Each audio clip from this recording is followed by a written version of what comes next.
So have you ever heard of the Holy Grail time lapse? Come back after the intro and I'll show you how to make one.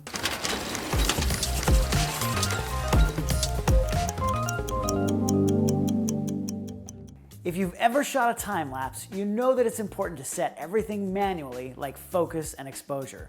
That way, when you run the images quickly together, the look will be consistent and your exposure won't go all over the place.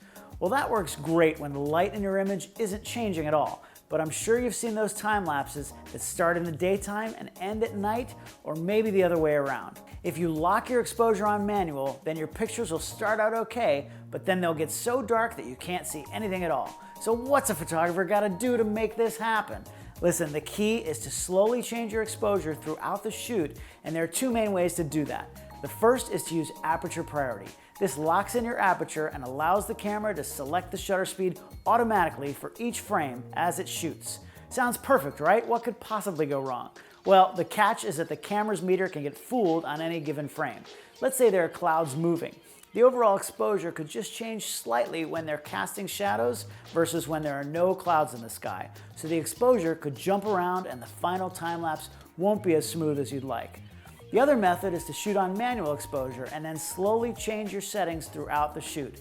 Personally, I wouldn't ever move more than about 1/3 of a stop at a time, and I would do it really slowly over a lot of frames to ease the transition.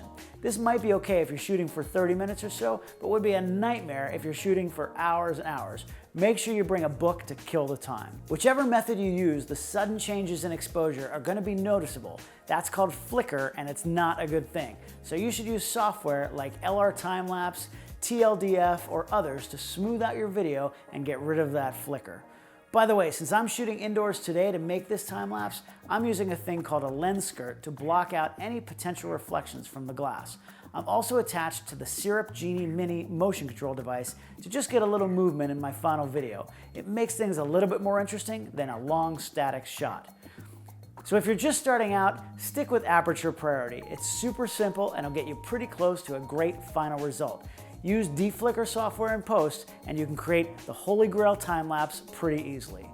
All right, listen, if you're a photographer and want lots of free videos with tips and tricks, subscribe to Adorama's YouTube channel. You'll see me every Monday at 11 a.m. Eastern, along with some other great shows throughout the week. Also, you can follow me on social media. I'm at David Bergman to see my work and get in on some of my upcoming live photo workshops. See you next time.